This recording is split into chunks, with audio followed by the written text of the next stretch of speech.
La bouche, c'est un instrument de création. Donc par la bouche, on peut créer. Par la bouche. La Bible dit dans Genèse chapitre 1, si vous lisez 1 à 3, vous allez comprendre. La Bible dit, au commencement, Dieu créa les cieux et la terre. La terre était informe et vide. Regardez. La Bible dit, il y avait les ténèbres à la surface de l'abîme. L'Esprit de Dieu se mouvait au-dessus des eaux. Écoutez, malgré la présence de l'Esprit de Dieu, ça n'a pas empêché que les ténèbres existent encore. Comprenez-moi ici et je vais décoller. La Bible dit que la terre était informe. Il y avait l'abîme, il y avait l'eau, mais il y avait aussi l'Esprit de Dieu qui se mouvait, qui fonctionnait, qui agitait. Mais cela ne pouvait pas empêcher les ténèbres. Cela ne pouvait pas chasser les ténèbres. Peut-être ça peut te choquer.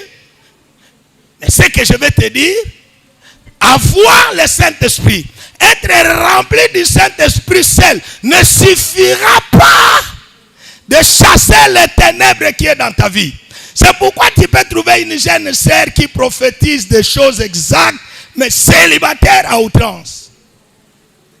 Elle est toujours liée par la loi de sa famille. Elle est toujours contrôlée par le miroir kabbalistique de sa famille. Malgré l'esprit. Les modérateurs en passant parlaient de Jésus. Quand il est monté après 40 jours et tout, il descend. Le diable n'a même pas peur de ses prières. Il n'a même pas peur de sa puissance, de son onction. Après avoir prié pendant 40 jours, il vient le tenter. Jésus n'a pas dit fire. J'entends des gens qui disent fire, fire, fire, fire, fire. C'est quoi fire? C'est quoi fire? Le christianisme, ce n'est pas un groupe politique où les slogans bas sont pleins. Non. Non.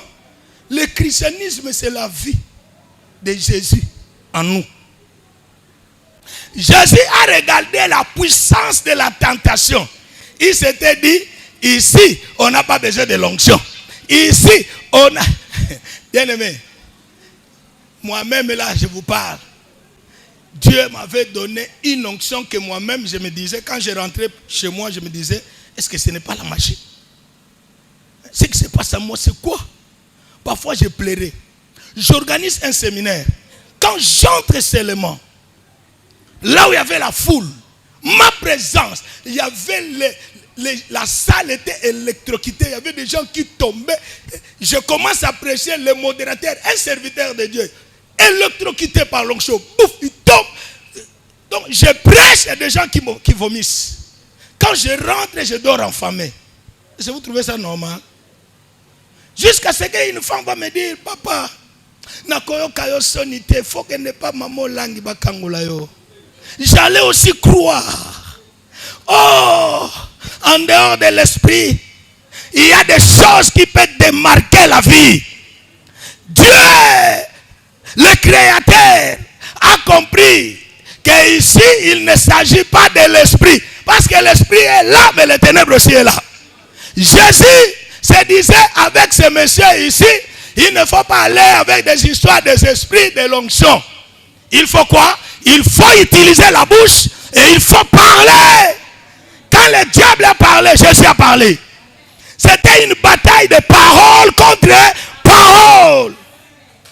Oh, celui qui parlait ici était elle-même la parole. Et la puissance de la parole a confondu la puissance du diable. Et la Bible dit, il se retira. Écoutez, tu peux avoir l'onction. Mais si ta bouche ne sait pas libérer l'onction, ça va mourir en toi. Un apôtre est venu me voir. Il dit, papa, viens. Dis-moi un peu. Qu'est-ce que vous faites qu'après avoir prêché, les gens tombent. Il y a des gens qui vomissent. Qu'est-ce que vous faites? Je lui ai regardé. J'ai dit certainement il y a des pasteurs qui ont la parole, mais qui ne savent pas comment la dérouler. Quand Jésus est entré dans la synagogue, la Bible dit on lui a donné les rouleaux. Il a fait quoi? Il a déroulé. Si tu ne déroules pas, tu ne vas pas découvrir ce qui est à l'intérieur. Donc en toi, il y a une parole parlée, il y a une parole révélée, il y a une parole inspirée. Si toi-même tu ne crois pas à ce que tu représentes, l'onction restera bouche bée. C'est pourquoi beaucoup de pasteurs, quand ils prêchent. Amen. Que Dieu vous bénisse. Acclamez, acclamez, poussez des cris de joie. Et vous continuez à pousser les cris de joie. Il est déjà allé s'asseoir à lui. Avec une bouteille de lait, il bouffe à lui.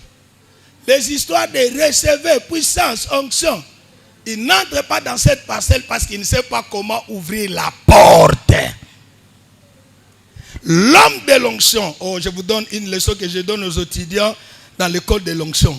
Ils payent beaucoup d'argent, mais vous, je vous le donne gratuitement. L'homme de l'onction doit avoir la foi à son onction. L'homme de l'onction doit commander son onction.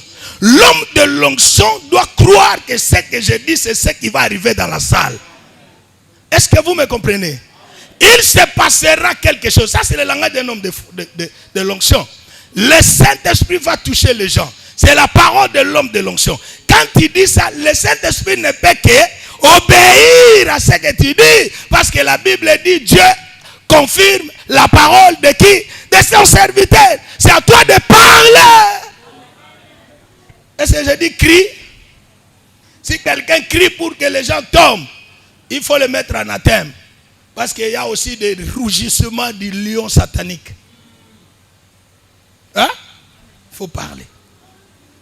C'est pourquoi, bien-aimé dans le Seigneur, malgré la présence de l'Esprit, les ténèbres étaient là. Et la Bible dit, l'Éternel dit. L'Éternel va utiliser quoi? La bouche.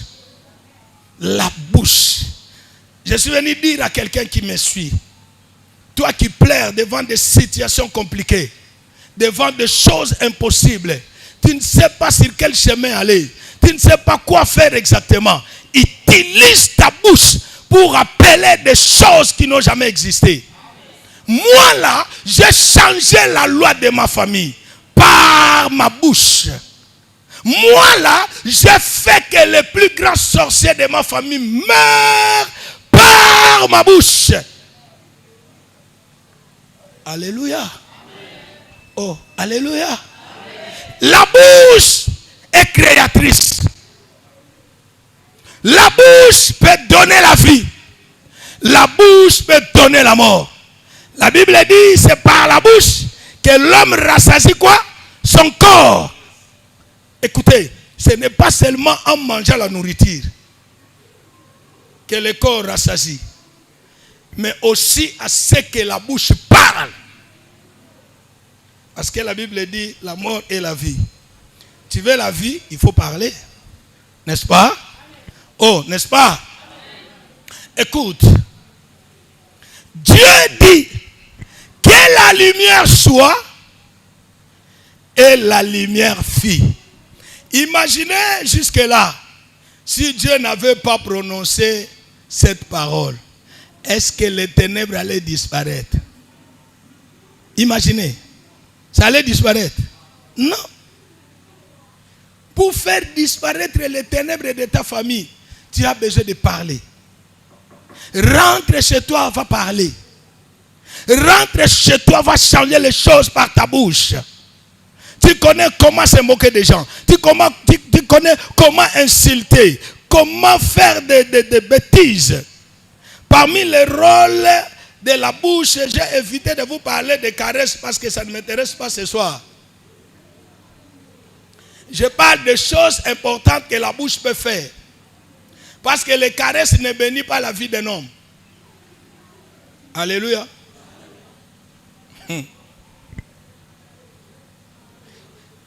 Dieu dit que la lumière soit et la lumière fit.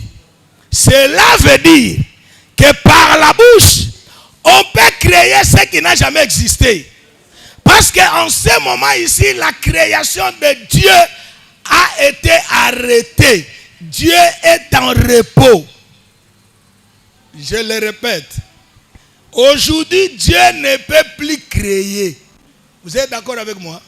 Il a créé pendant les 6 jours et le 7e jour, il se reposa. Point.